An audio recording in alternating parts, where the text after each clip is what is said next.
Hello everyone, my name is Dhruvesh. Guys, अभी रात को 10:30 बजे का बेसिक बैच, मॉर्निंग में 9:15, शाम को 7:30, ये 3 टाइमिंग पर अभी भी अवेलेबल है। If you really want to work upon your basics तो अभी भी शुरू कर सकते हो, ठीक है। और स्पोकन के लिए तो कई सारे ऑप्शंस हैं ही। डन, तो ऊपर नंबर दिया हुआ है, जस्ट व्हाट्सएप में ऑन द सेम नंबर। चलिए, तो आज की वीडियो शुरू करते हैं और सेंटेंसेस को समझने की कोशिश करते हैं। चलिए गाइस, तो पहला सेंटेंस है, इसके बारे में किसी को भी पता नहीं चलना चाहिए। राइट, एक सलाह की बात हो रही है तो शुड आएगा। किसी को भी नहीं मतलब नो वन। जब मैंने नो वन लगा दिया तो नॉट नहीं आएगा। नो वन का मतलब है कोई भी नहीं, किसी को भी नहीं। तो सब्जेक्ट आया नो वन, हेल्पिंग वर्ब आया शुड, एक्शन है पता चलना। पता चलने को हम बोलते हैं फाइंड आउट, पता लगाना। राइट, एक तो होता है कि जैसे मुझे तुम्हें कैसे पता चला। Right, get to know, come to know का भी यूज़ कर सकते हैं। लेकिन एक होता है कि कोई पता लगाना, एक वो वाले सेंस में मैं पता लगा लूँगा, I will find it out. ठीक है, तो किसी को भी पता नहीं चलना चाहिए, इसका सेंस ये है कि कोई भी इस चीज़ का पता ना लगा ले। ये वो सेंस है, इसीलिए यहाँ पर फाइंड आउट का यूज़ करेंगे। So no one should find out about this. ठीक है, किसी को अगर मैं लिटरली बोलूँ किसी को पता नहीं चलना चाहिए तो फिर ऐसे भी बन सकता है कि no one should come to know about this. Sentence तो भी सही है, लेकिन फाइंड आउट का मतलब यह है कि लोग उस चीज़ को ढूंढने की, समझने की कोशिश कर रहे हैं। तो ऐसा ना हो कि वो समझ जाएं, उस चीज़ को ढूंढ लें। इसलिए फाइंड आउट यहाँ पर ज़्यादा सही है। ठीक है, तो सेंटेंस क्या बना, no one should find out about this. इसके बारे में किसी को भी पता नहीं चलना चाहिए। ये डुप्लीकेट बलबीर सिंह बनकर बाहर जाएगा। ठीक है, मतलब ये डुप्लीकेट बलबीर बनेगा और बाहर जाएगा। कोई काम करके कोई दूसरा काम करने की जब बात सेम सब्जेक्ट पर होती है तो सबसे बेस्ट तरीका है कि आप वहाँ पर एंड का यूज़ करो। ठीक है, दूसरा तरीका है आप वहाँ आईएनजी का यूज़ कर दो।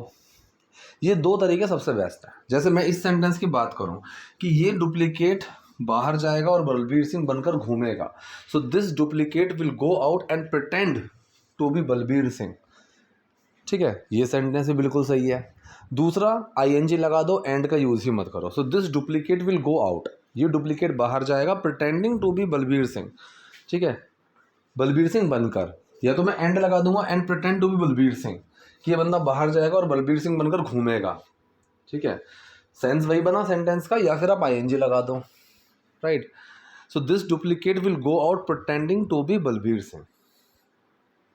ठीक है, अगर मैं इस सेंटेंस को ऐसे बोलूं कि pretending to be Balbir Singh this duplicate will go out, तब भी सेंटेंस सही है। ये चीज़ हमने आईएनजी की क्लास में भी समझी है, आईएनजी की क्लास में ही समझी है भी क्या होता है। ठीक है, और to be, pretending to be, ये हमने बी की क्लास में समझा है। सारे वही छोटे छोटे से टॉपिक्स हैं, उनको एक साथ लगा दोगे then you know how to speak in English, है ना। दूसरा, इसने बोला कि और मैं छिपकर घर पर बैठूंगा, मतलब इसने कहा कि वो तो बलबीर सिंह बन के बाहर घूमेगा और मैं छिपकर घर पर बैठूंगा। हाँ जी, इसने कहा कि और मैं छिपकर घर पर बैठूंगा। सेंटेंस बना कि मैं छिपा हुआ घर पर बैठूंगा, सो आई विल स्टे हिडन। ठीक है, चाहो तो इसमें एंड भी लगा सकते हो कि मैं छुपूंगा और घर पे बैठूंगा, I will hide and stay at home. ठीक है, लेकिन यहां पर क्या है, आई विल स्टे हिडन, तो यहाँ पर जो स्टे है ये स्टेट ऑफ बीइंग की तरह काम कर रहा है। आई विल बी हिडन, समझ रहे हो। सो आई विल स्टे हैप्पी, मैं खुश रहूंगा। I will be happy, I will stay happy. उसी तरीके से I will stay hidden at home, कि मैं घर पर छुपा हुआ रहूंगा। क्लियर। दिन में 50 मीटिंग होती हैं। अब देखो, हिंदी में हम इस तरीके से बोल देते हैं कि 100 हजारियों 50, चाहो तो बोल सकते हो कि 50s 1000 हंड्रेड्स। राइट, लेकिन इंग्लिश में एक स्पेसिफिक टर्म में दर्जन, जैसे डजन होता है वो बोलते हैं, हिंदी में दर्जन बोलते हैं। Right, so there are dozens of meetings. ठीक है, there are 50s of meetings, there are 100 of meetings, there are thousands of meetings. बोलना चाहो बोल सकते हो, there are dozens of meetings during the day, दिन में।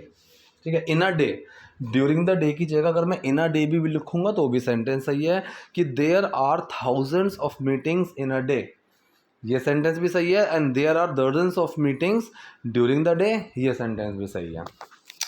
तो यहाँ पर देयर आर का यूज़ क्यों हुआ, क्योंकि यहाँ पर हम किसी चीज़ के होने या ना होने की बात कर रहे हैं, इसीलिए ऐसे सेंटेंसेस में हम देयर का इस्तेमाल करते हैं। हमने देयर के साथ बनाया कि देयर आर। ठीक है, दिन में होती हैं, दिन में है। इसने बोला कि ये हर जगह नहीं जाएगा। ठीक है, ये इस सेंटेंस में तो कुछ भी नहीं है, फ्यूचर इंडेफिनिट का सिंपल सा सेंटेंस है, ये हर जगह नहीं जाएगा, ही विल नॉट गो। हर जगह को क्या बोलेंगे, एवरीवेयर। तो सेंटेंस क्या बना कि ये हर जगह नहीं जाएगा, he will not go everywhere. ठीक है, इस सेंटेंस में कोई प्रॉब्लम नहीं है। ये वहीं जाएगा जहां मैं इसको भेजूंगा। ठीक है, ये वहीं जाएगा, ही विल गो, ठीक, only where I send him. तो ही विल गो, ये जाएगा जहां मैं इसको भेजूंगा, सिर्फ के लिए ओनली आएगा जहां। अब जहां और कहां दोनों के लिए हम क्या लगाते हैं, वेयर का इस्तेमाल करेंगे। यहां पर एक चीज याद रखने वाली है, अगर आप फ्यूचर की बात कर रहे हो, मैंने टाइप 1 कंडीशनल सेंटेंस में ये चीज पढ़ाई हुई है, अगर आप फ्यूचर की बात कर रहे हो उसमें ज की साउंड वाला वर्ड आता है WH, जब, जहां, जैसे, जो। जब तुम घर पहुंच जाओगे, जब मैं बड़ा हो जाऊंगा, राइट, जहां तुम जाओगे, जैसा तुम करोगे, जैसा तुम कहोगे, तो इन सेंटेंसेस में विल नहीं लगाते हैं। ठीक है, और कंडीशन है कि अगर तुम वहां जाओगे, अगर तुम नहीं जाओगे तो भी विल नहीं लगाते हैं। ठीक, तो सेंटेंस क्या बना, ये वहीं जाएगा, ही विल गो ओनली जहां मैं इसको भेजूंगा। So where I will send him नहीं लगाना है, वेयर आई सेंड हिम लगाना है। तो ये है टाइप 1 कंडीशनल, ही। So where I send him he will go there.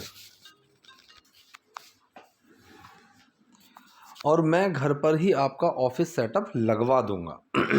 ठीक है, अगर इसको पॉजिटिव में बनाना है, हमने पॉजिटिव सेंटेंस का टॉपिक पढ़ा है, so I will get the setup done, ये भी हम बना सकते हैं।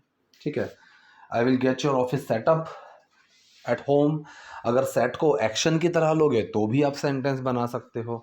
तो इसने क्या बोला कि अगर मैं आपका ऑफिस सेटअप मैं घर पर ही आपका ऑफिस सेटअप लगवा दूंगा। इसने सिंपल रखा, I will set up your office at home.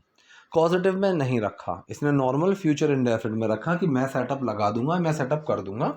I will set up your office at home, done. आप कुछ दिन घर से काम कर सकते हैं। ठीक है, तो आप काम कर सकते हैं कुछ दिन घर से, कैन का सेंटेंस है, सकता है, सकती है, एबिलिटी की बात चल रही है, साफ साफ दिख रहा है। तो सब्जेक्ट आया यू, हेल्पिंग वर्ब आया कैन, फिर आया work. You can work from home. ठीक है, कुछ दिन, for a days, for few days, for a few days. तो सेंटेंस क्या बना, you can work from home for a few days, for couple of days, ये भी सही है। इसने ये सब सीनियर डॉक्टर और सर्जनों की राय लेने के बाद ही किया है। ठीक है, किसी काम को करने के बाद आफ्टर प्लस ING का यूज करेंगे। सेंटेंस कौन सा है, या तो उसको प्रेजेंट परफेक्ट में भी बना सकते हो, पास्ट इंडेफिनिट में बना सकते हो। पास्ट इंडेफिनिट बनाने का सेंस ज़्यादा सही है। क्यों सही है पास्ट इंडेफिनिट बनाने का, क्योंकि जो इसने डिस्कस किया सर्जन से, इन सब चीज़ों से, तो वो पास्ट में ही किया स्पेसिफिकली अगर देखा जाए तो। लेकिन अगर प्रेजेंट परफेक्ट में बनाओगे कि ही हैज़ डन दिस, तो भी सेंटेंस सही है, और ही डिड दिस, तो भी सेंटेंस सही है। तो सेंटेंस बना, ही डिड दिस ओनली। ठीक है, इसने ये चीज़ की किस चीज़ के बाद, आफ्टर टेकिंग एडवाइस। ठीक है, तो आफ्टर प्लस ING आ गया, एडवाइस लेने के बाद, from senior doctors and surgeons. Senior doctors और सर्जन से एडवाइस लेने के बाद ही उसने ये काम किया है। ठीक है, चलो। इसने बोला कि पापा 9 दिन हो चुके हैं, हमें अभी तक कुछ नहीं पता। 9 दिन हो गए हैं। देखो, जब भी सेंटेंस में इस तरह का सेंस आए, बहुत टाइम हो गया है, इतने दिन हो गए हैं, इतने दिन हुए हैं, चाहे वो काम करते हुए, किए हुए, किसी कंडीशन की बात करो, कुछ भी हो, सेंटेंस को इट हैज़ बीन से शुरू करना। ठीक है, जैसे मैंने कहा कि भाई बहुत दिन हो गए हैं यार जंक फूड खाए हुए मुझे, so it has been many days since I ate junk food, है ना। इसी तरीके से इट हैज़ बीन 9 डेज, 9 दिन हो गए हैं, सेंटेंस बन गया। और हमें अभी तक कुछ नहीं पता, हम अभी तक कुछ नहीं जानते, ये प्रेजेंट इंडेफिनिट का सेंटेंस हो गया। सब्जेक्ट आया वी, हेल्पिंग वर्ब डू, साथ में not, action know, and we don't know anything. और जो अभी तक का सेंस है, सेंटेंस के लास्ट में यट लगा सकते हो, we don't know anything yet, या फिर स्टिल का यूज कर सकते हो, we still don't know anything. ठीक है, चलिए आगे बढ़ते हैं। हमलावर कौन थे, वो कहाँ हैं और उन्हें किसने भेजा। हमलावर मतलब attackers. So who were the attackers, ऐसे बोलोगे। देखो ध्यान से समझना अभी जो मैं समझा रहा हूँ। हु वर द अटैकर्स, अगर मैं इस सेंटेंस को ऐसे बोलूँ तो ये एक सवाल आ गया कि अब इसका जवाब आप मुझे दोगे। मुझे पता है कि आपको पता है कि अटैकर कौन थे, और मैं उस सेंस में अगर आपसे पूछ रहा हूँ कि बता अटैकर कौन थे, हु वर द अटैकर्स, तो सही है। लेकिन क्या यहाँ पर ये सवाल पूछ रहा है? नहीं पूछ रहा। ये एक स्टेटमेंट है कि हमें नहीं पता कि अटैकर कौन थे। तो अब जैसे मैंने बोला कि भाई मुझे नहीं पता वो कहाँ गया है, राइट। तो एक तो सेंटेंस ये है कि वेयर हैज़ ही गॉन, वो कहाँ गया है। दूसरा मैंने बोला मुझे नहीं पता वो कहाँ गया, I don't know where he has gone. Subject के बाद मैंने हेल्पिंग वर्ब लगाई है। ऐसे ही यहाँ पर who the attackers were, who were the attacker सवाल बन जाएगा। तो हमें नहीं पता who the attackers were, attackers कौन थे। ठीक है, WH वाली क्लास में, विच वॉट हु वाली क्लास में हमने इस चीज़ को बहुत अच्छे से समझा है। So who the attackers were, वो कहाँ हैं, where they are, where are they नहीं, वेयर दे आर, अगेन सवाल नहीं पूछ रहे हैं। और उन्हें किसने भेजा, and who send them. Did छुपा रखा है, डिड बाहर नहीं निकाला क्योंकि सवाल नहीं है। ये चीज़ बहुत इंपॉर्टेंट है गाइस, ठीक है। वैसे तो हु वाले क्वेश्चन में डिड वैसे भी बाहर नहीं निकल सकता। क्यों नहीं निकल सकता हु वाले सेंटेंस में डिड बाहर? क्योंकि इसमें सब्जेक्ट हमें पता ही नहीं है। तो डिड के तुरंत बाद एक्शन आएगा और डिड छुपकर सेकंड फॉर्म बनाएगा ही। हु किल्ड जेसिका, जेसिका को किसने मारा, और he is the person who killed Jessica, यही है वो इंसान जिसने जेसिका को मारा। दोनों ही सेंटेंस में मैंने क्या बोला, हु किल्ड जेसिका। समझ रहे हो? चलिए, अगर पता चलता कि वो श्रीलंका में हैं तो मैं वहाँ जाता। ध्यान से समझना इस सेंटेंस को। अगर मुझे पता चला होता, अगर मुझे पता चलता, पास्ट की बात कर रहा है, ठीक है। टाइप 3 कंडीशनल सेंटेंस हो गया। पहले क्लॉज में हैड प्लस थर्ड फॉर्म लगेंगे, इफ आई हैड नोन वो श्रीलंका में है।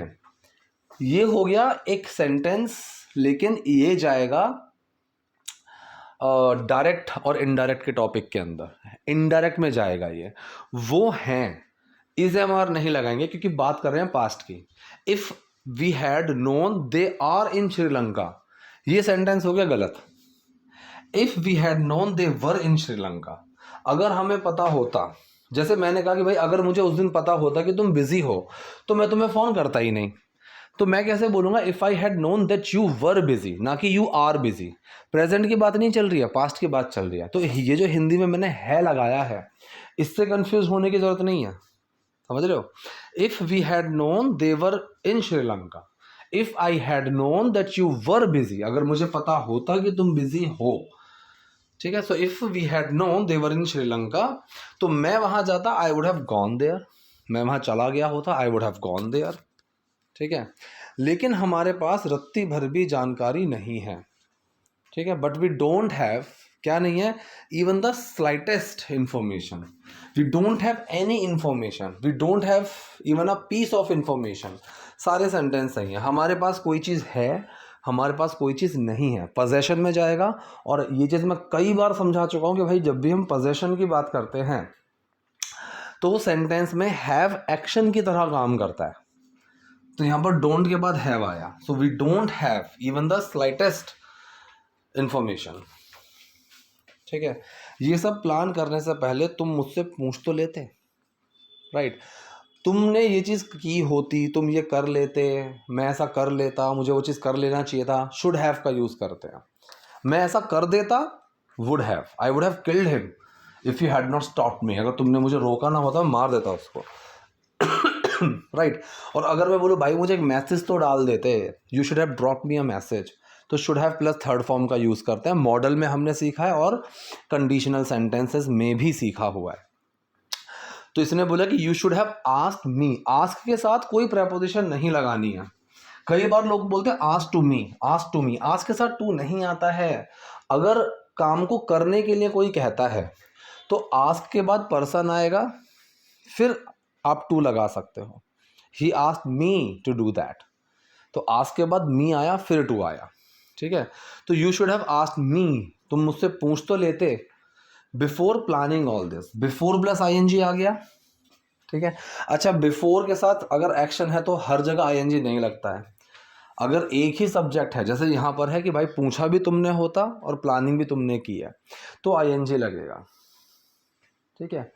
लेकिन अगर दो सब्जेक्ट हो गए, करेक्ट, जैसे मैंने कहा कि मेरे पहुंचने से पहले वो चला गया था, तो गया वो, पहुंचा मैं, so he had left before I reach there.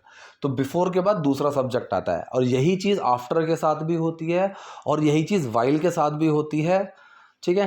तो इस चीज़ को भी समझना बहुत ज़रूरी है। कई बार बच्चे इस चीज़ में गलती करते हैं। तो ये सब प्लान करने से पहले तुम मुझसे पूछ तो लेते, you should have asked me before planning all this. इसने बोला कि अब से मैं 100 काम करूंगा, फ्रॉम नाउ ऑन, या फिर फ्रॉम नाउ ऑनवर्ड्स, या फिर सिंपल नाउ ऑन या नाउ ऑनवर्ड्स। फ्रॉम नहीं भी लगाओगे तो भी सेंटेंस बिल्कुल सही है। Now onwards, now on, from now on, from now onwards मैं 100 काम करूंगा, आई विल डू 100 थिंग्स, ठीक है। यहां पर 100 थिंग्स ये पूरा नाउन बनकर आया है, इसीलिए आ लगा है। ये मत सोच रहे कि थिंग में तो एस लगा हुआ है, बहुत सारी चीजें हैं, राइट। मैं 100 काम करूंगा, 100 कामें नहीं, कामों को नहीं, 100 काम।